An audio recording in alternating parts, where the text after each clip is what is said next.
What's going on, my Breakthrough Broker friends? Dr. Bruce back with you. Every single week, I like to come into your life and help you go out there and build confidence around your sales, your service, your marketing, and all of this is a mindset. So this week on our 90-Day Sales Breakthrough Broker podcast, I want to help you plan and market your next event.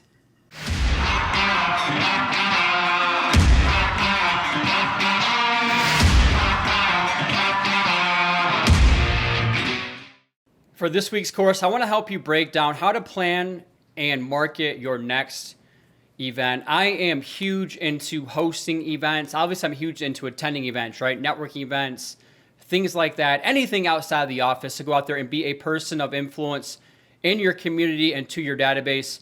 So there are different benchmarks that I try to hit every single quarter within my business. We talk about that with your marketing plan, right? Planning out the different events. But one of those things that I like to do is once a quarter, I believe that you should all host your own advocate event.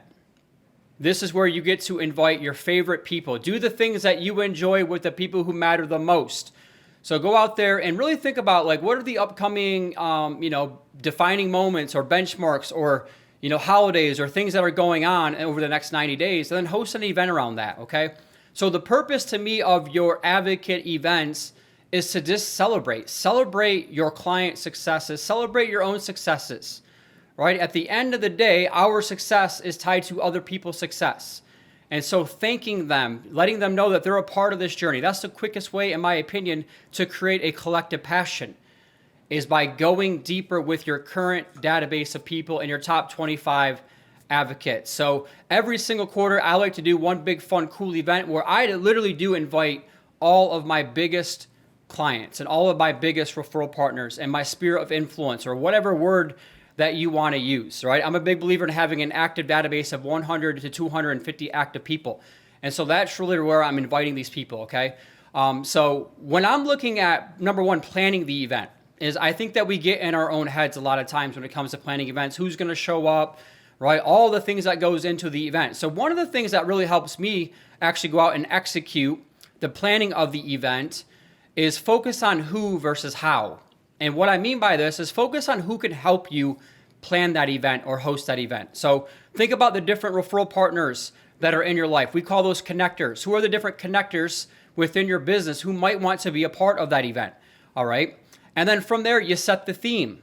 So you might think about what is the theme, and oh, I know this person likes to go do this, and therefore I'm going to partner with this person or this restaurant or this company or this bar or whatever it might be, okay? So thinking about the theme is the next part of this. What is the theme for that event that you want to host?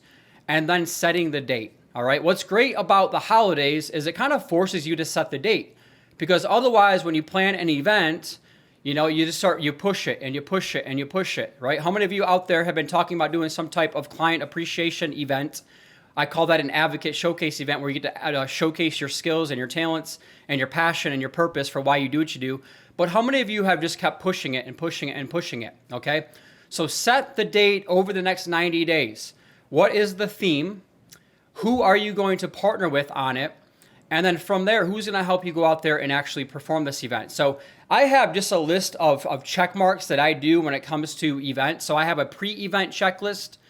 I have a day of event checklist, and then I have a post-event checklist, okay? So pre-event is just going through what's the theme, what's the date, who's gonna help me go out there and drive attendance for this event, what are your intentions or your outcomes, right? So for me, it's is this just purely about having fun?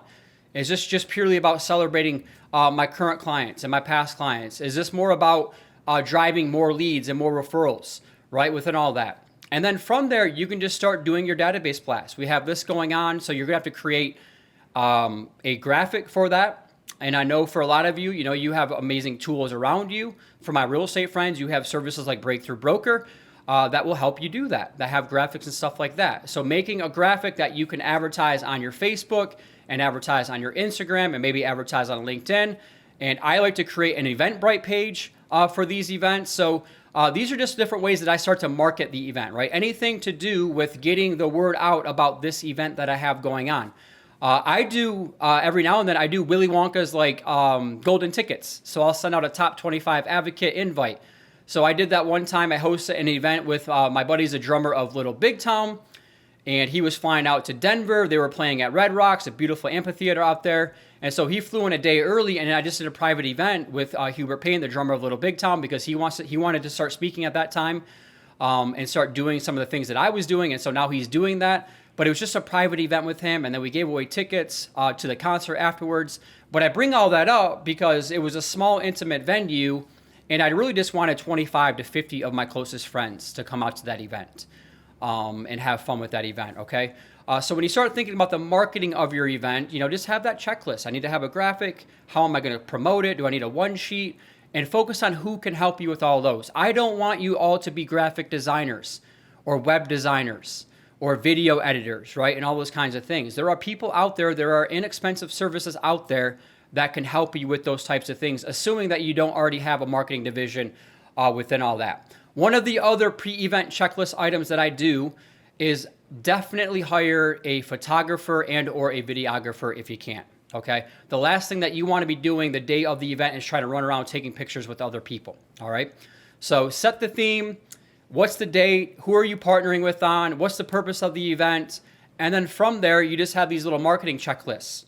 And then you just do everything that you can to drive attendance and drive awareness. Now, for some of you, and I used to do this, I used to do just small Facebook ads, right? So I can import the list of people that I want to invite, and I just want to make sure that it is in front of them. So of course, I'm going to call them or text them or email them or do my database blast to get them to attend or to drive awareness. But I do also want to just keep it in front of them, or maybe they want to like it, share it with other people that they think would value from that event as well, all right? So these are just little checklist items that I do pre-event and then day of the event. Day of the event, you guys just show up and have fun with it, right? Once everything's set up and it's ready to go, the day of the event for a lot of people, it's so stressful. And I just want to alleviate that stress because you've done everything that you can up until that point. Now it's just a matter of having fun within that process. And of course, post-event, actually, let me add this for day of the event. You can do some door prizes and things like that, right? You can do gift cards, and that way you're getting people's business cards and things like that for those events.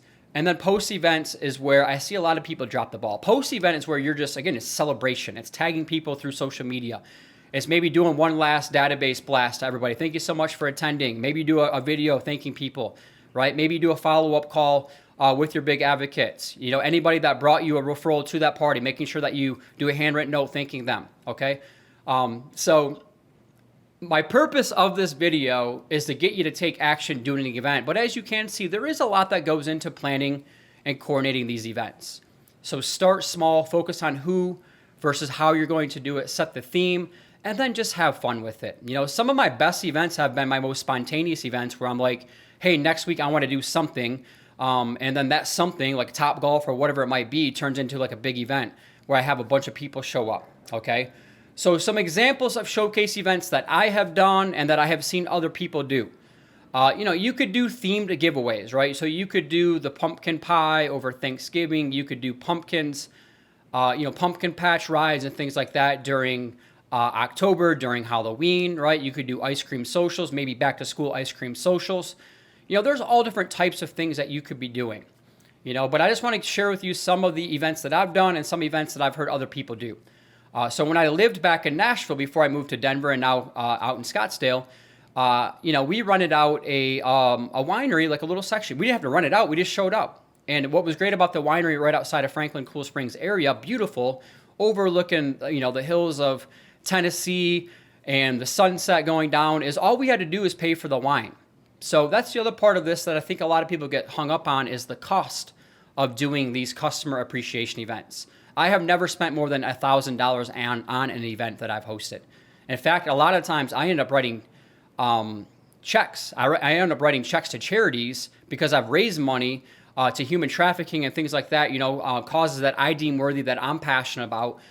So that's the other part of this, right? Is there a way for you to actually turn these into charity events that you can give away and partner with the right people who have those same passions of the different causes that you want to do, okay? So the wine tasting one, all we had to do is pay for the wine. We show up, and that was it. I've done Nashville and Denver. When I first moved to Denver, I did an event to where we did an outdoor venue. We had hay bales. It was a brewery that was just getting started out in Rhino, which was at that time hadn't blown up yet. And so we just did a Jack Daniels on keg, country music band, this outdoor. And again, like I just partnered with somebody I know who loves country music and would want to do something like that likes breweries. Okay. So that's an event that I did.